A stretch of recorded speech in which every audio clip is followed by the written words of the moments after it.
Hey, it's NPR's Book of the Day. I'm Andrew Limbong. It's been a couple of years now that there's been this debate over organized sports and athletes who don't fit neatly into boxes of gender.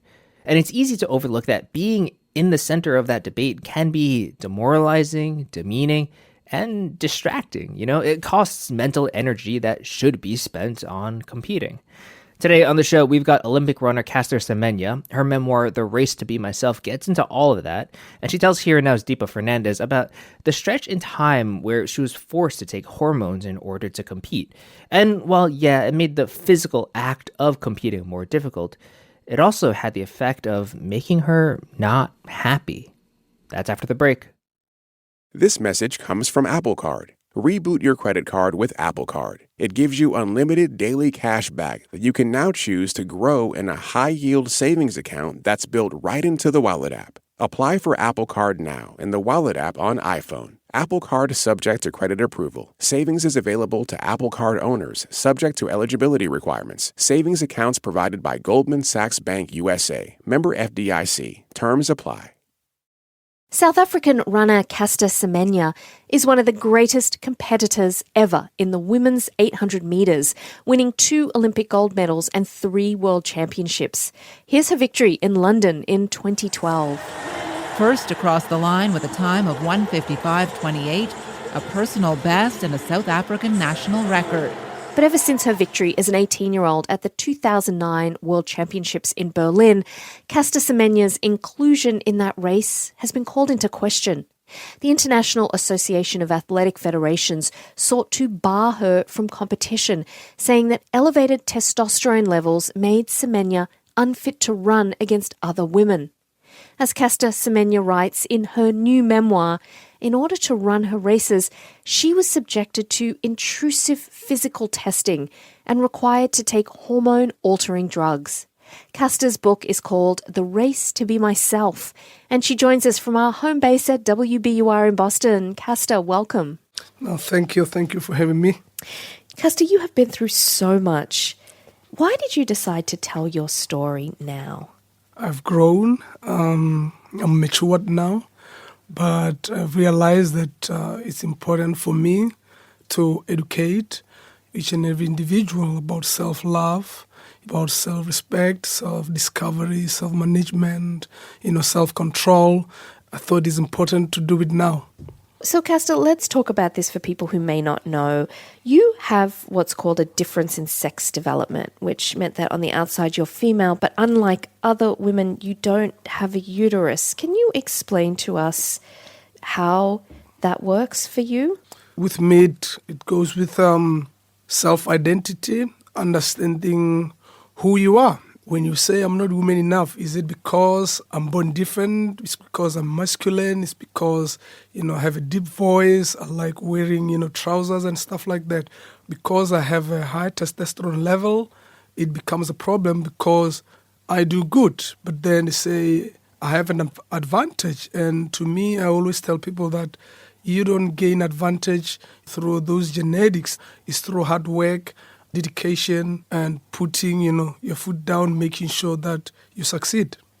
And in fact, science, and then further to that, through your legal battles, there really hasn't been any proof that a higher and elevated testosterone level in a woman gives them an advantage in running. Is that correct? Yes, it's correct. There's no proof. There's never been a proof. There will never be a proof because in a medical term, we will say it's a disorder.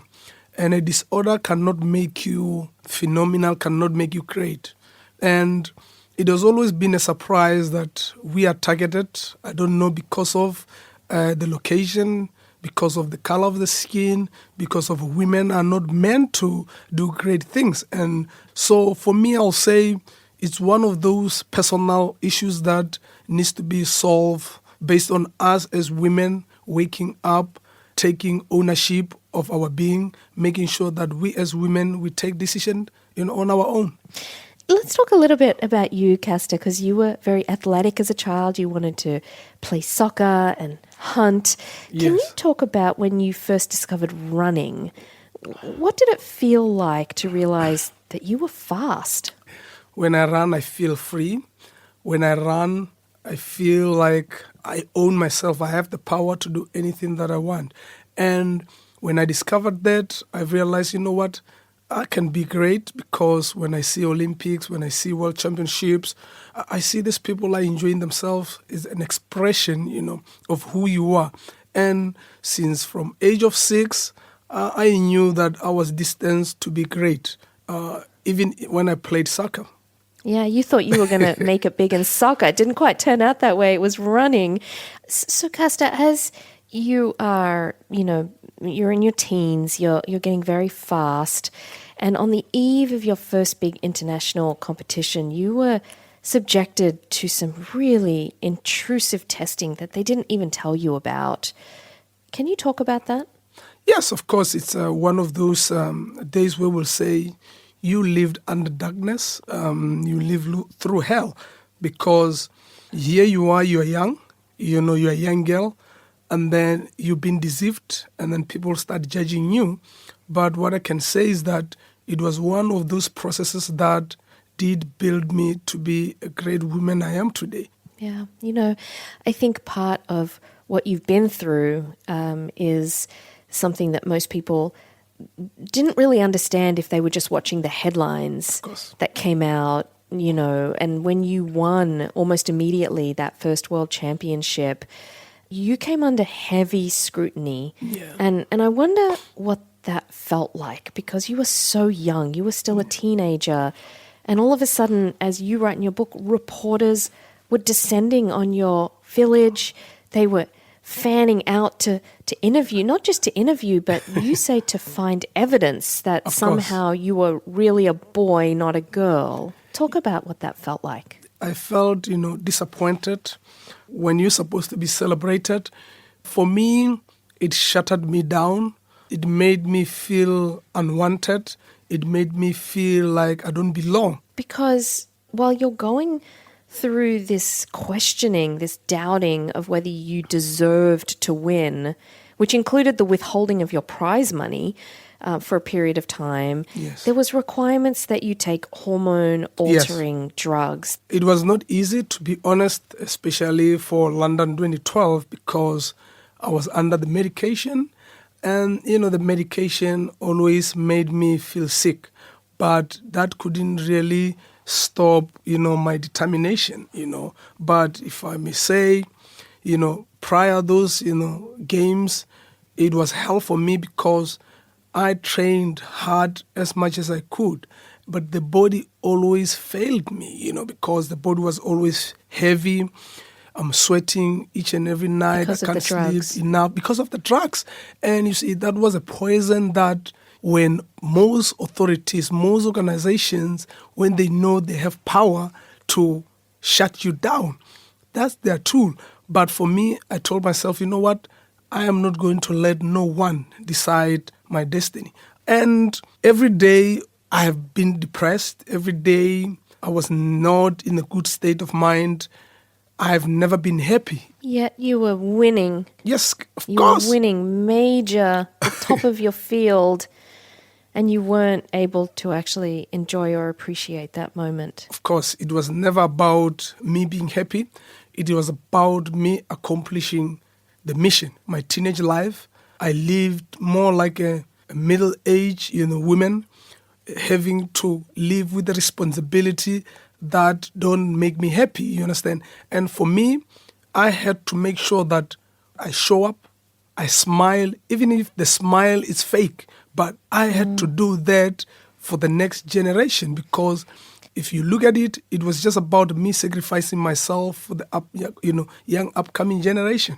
Caster, you call out the racism in your book. Yes. Racism from the IAAF, the International Association of Athletics Federations, from the media, even from other runners, how they treated not just you, but Yes. other African runners as well. If you look at the situation, it only affects only African and Asians. I have never seen any other athlete from other continents that are affected. And when you ask about that, people are more defensive. Instead of them giving you answers with respect, they are more defensive. They show arrogance. And then on top of that, they disrespect you as an individual. You recently won a landmark case against those who have not allowed you to run in the European Court of Human Rights, which agreed that your human rights were violated. And I just wondered, do you finally feel vindicated, and does this mean that you can compete again? That's a win for life. When your human rights are being taken seriously, there are people who have common sense, you have won in life. That's hope to say, you know what, there are possibilities for us to go battle, to go fight for what is right.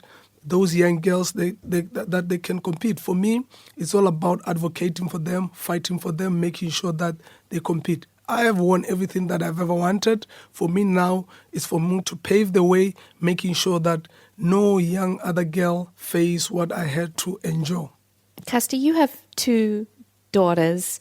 Are either of them on track to take after their mother and be a world champion runner?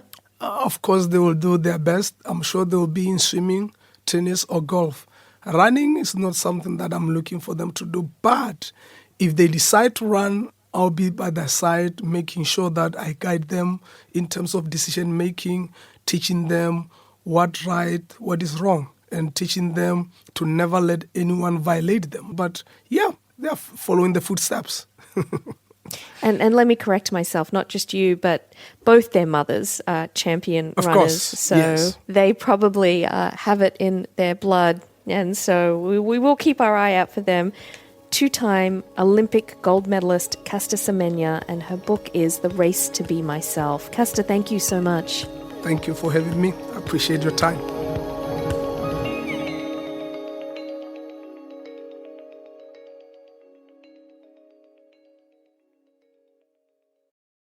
Support for this podcast and the following message come from South Carolina Federal Credit Union, a member-owned financial institution serving 6 major markets across South Carolina. Their warm, welcoming, and friendly staff are eager to help you turn your financial dreams into a reality. South Carolina Federal Credit Union invites you to become part of their family today. Learn more at scfederal.org, insured by NCUA. Support for this podcast and the following message come from South Carolina Federal Credit Union, a member-owned financial institution. South Carolina Federal is dedicated to serving your financial needs and investing in the South Carolina communities where you live and work. Visit scfederal.org.